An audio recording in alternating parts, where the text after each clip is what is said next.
Hi friends and welcome back to my channel. Today we are going to be creating stickers based off of your cute pets. So let's get into it. So today we have a picture of super cute Tucker. As we're going to use him for reference, I'm just going to shrink him down a little bit and pop him up in the corner. I'm going to create a new layer and we're just going to start exploring the shapes of the golden retriever. And since we want to make it really cute, we're going to use a lot of round circular type shapes, so things like a circle for his head and a very rounded, not quite an oval, more like a very rounded rectangle for his body. Here we're going to give our shapes some dimension by adding some contours around them. And I don't want to have him just sitting like that straight on. I want to make him running. So we're going to create him in a bit of a running pose. Give him super cute, stumpy little legs.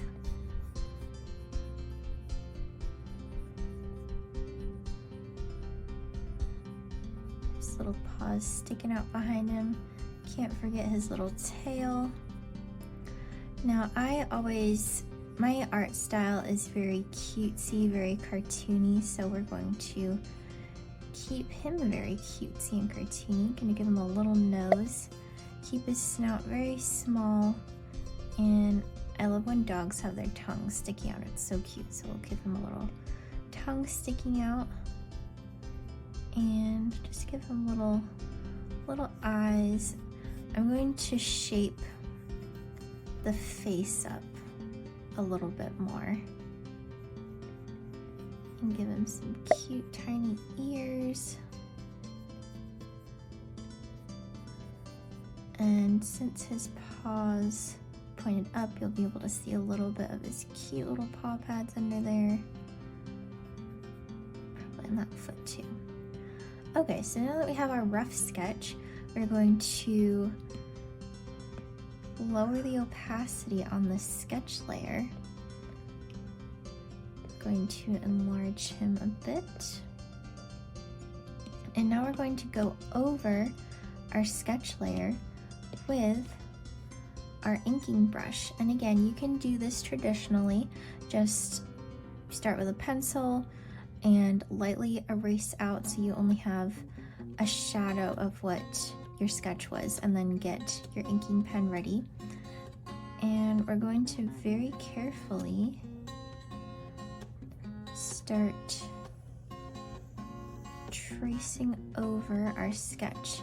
Now for me, I'm not one of those people that is able to just start inking and loves their first line. Like, you're gonna see me going back and forth quite a bit, which is one of the very forgiving and nice parts of creating digital art.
So now that we have our line work done, we are going to turn off the sketch layer underneath, and then we're going to go under our line layer and pick a bit of a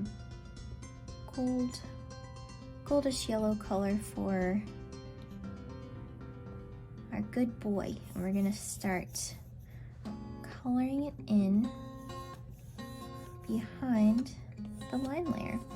Now, I'm not worried about being super neat at this point because I can always go back and clean up my coloring later.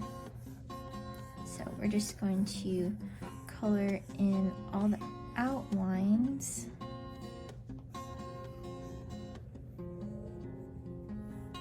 And then we're going to come up here, drag the color, and drop it in. Now, as long as you have closed all of your lines, like say you have a closed line shape like that, you can just drag your color and drop it in. Now, you will get this white outline on the inside. If anyone knows how to fix that, please let me know. But if not, I always just go in and color it in. It's not that big of a deal.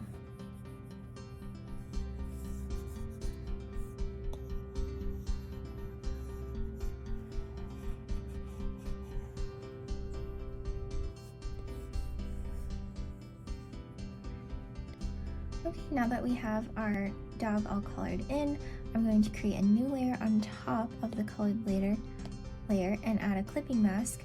And from here, we're going to add some nice texture. So I'm going to pick my textured brush. You can choose whatever kind of texture brush you want. And we're going to go for a bit of a lighter, more yellow color. And I'm just going to color that over. This, I feel like, just gives it more of a hand-drawn look. It looks a little bit less digital, and I just really like the effect that it gives it. And for the next layer, we're going to create a new one on top of that clipping mask, and we're going to scroll all the way down to multiply. And I'm going to go back to my Studio Pen brush, and let's see what color this gives us. Okay, that's pretty good. Gives us just a bit of a darker orange, which I do really like. Now, it is fun to experiment with different colors. This is for your shading. So I'm going to scroll all the way to a purple, very light purple. Let's see how that looks. I'm not a huge fan of that. It looks a little bit muddy. Let's try something more vibrant. That is cute, and we can always turn down the opacity so it's not quite as intense.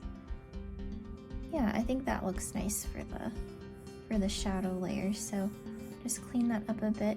Now, wherever two lines meet, there's going to be a shadow. So I'm just going to create some shadows wherever the light cannot reach. So that would be in these crevices, like where his body and his legs are very close together, so light wouldn't be able to reach those parts. And then things like underneath his tail, underneath his tummy.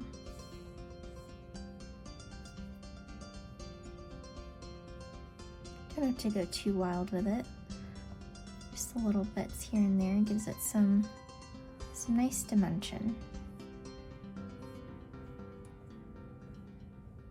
There we go for the shadows.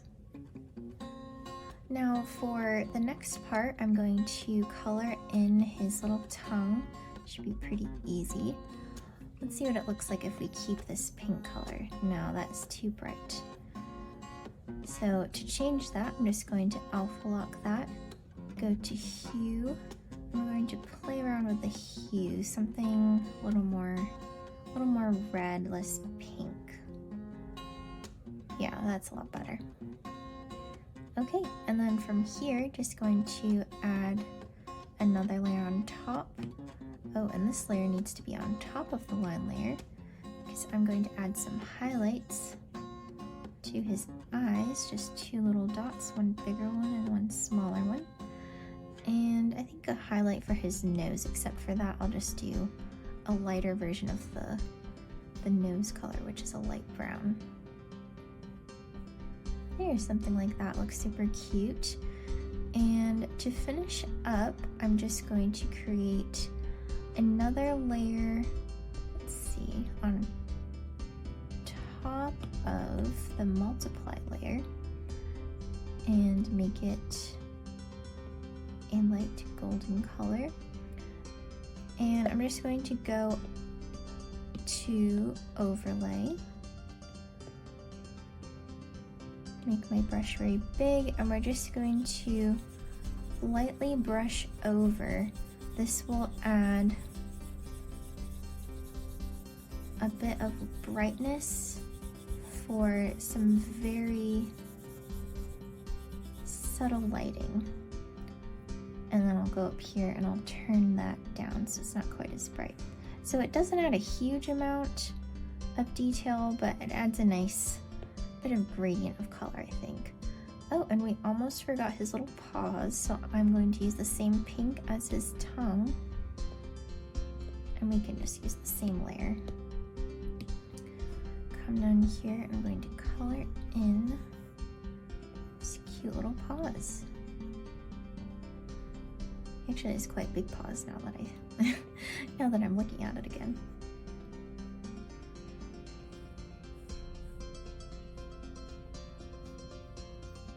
Probably see a little bit of his back paw here. So there we have it. There's our cute little doodle of our golden retriever. And next we'll move on to creating him into an actual sticker. Now I did decide to give him little cheeks just because I thought that he could use some extra color in his face. But to turn him into a sticker file, it's very easy.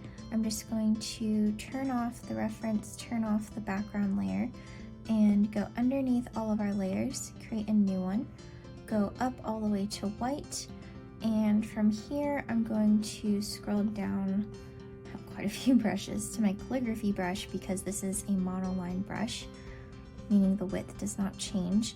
I'm going to bring that up, and I'm just going to be, turn it up some more, creating a white outline of our sticker. Now I am just using Procreate, so this is pretty much the easiest way I've found.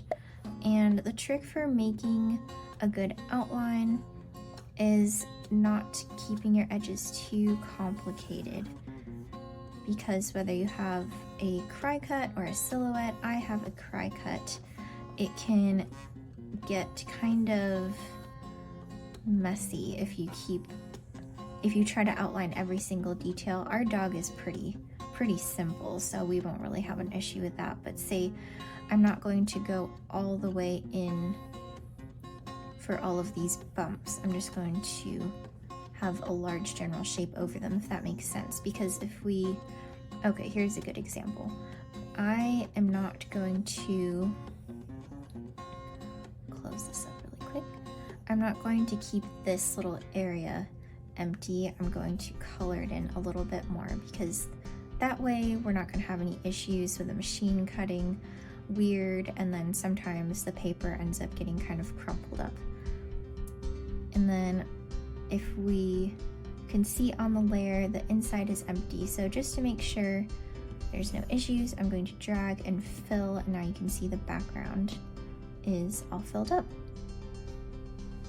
Now for creating our sticker file, I usually try to print my stickers around 2 inches in size, but honestly I'm not super worried about being insanely accurate. Now if you have a Cricut like I do, you need to make sure that your file size is no larger than 9.25 by 6.75. That's like the standard size.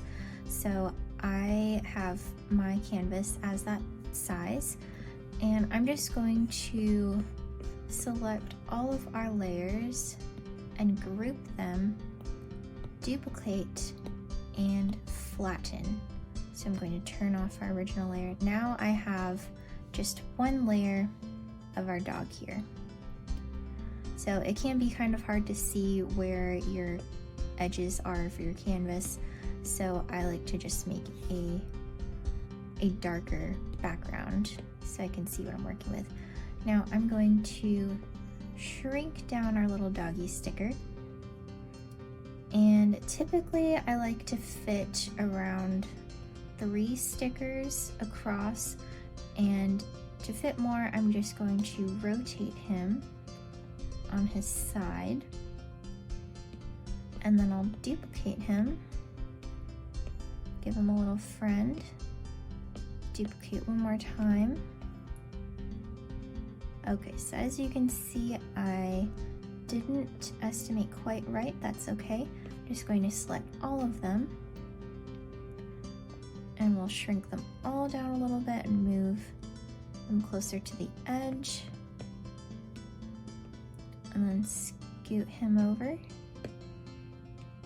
Scoot him over. You want to make sure that you have at least a little bit of space in between each sticker, because you don't want, obviously, the stickers to be on top of each other and then cutting on top of each other. Okay, so from there, I'm going to merge all of the 3 layers, duplicate, and we're going to drag them down again. Same thing, drag down again. And as you can see, I have a little bit of space, but not quite enough. So one thing I like to do is create mini stickers that I can then give away for free. And I might need to do some rotating. Let's see, because I don't want them to be too small.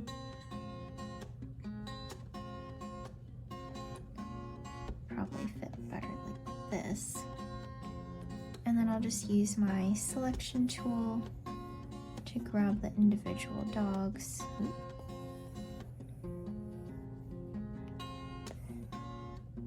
And place them where I want them.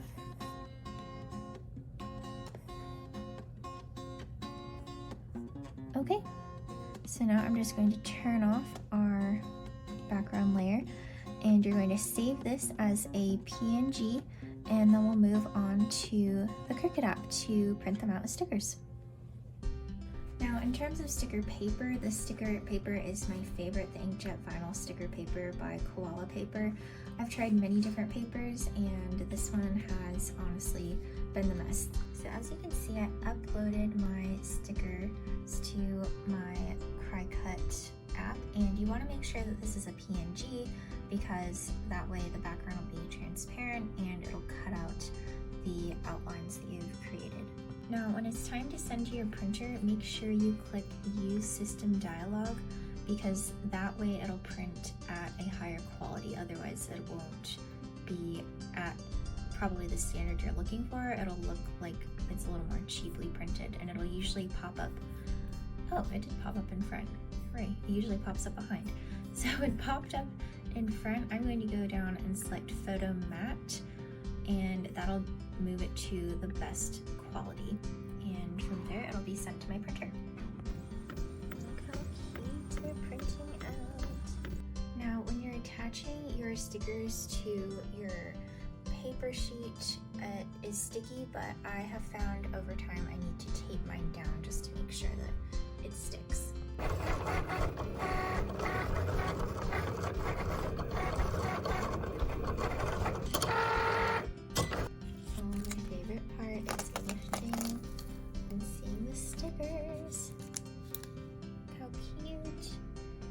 Cute these little guys came out.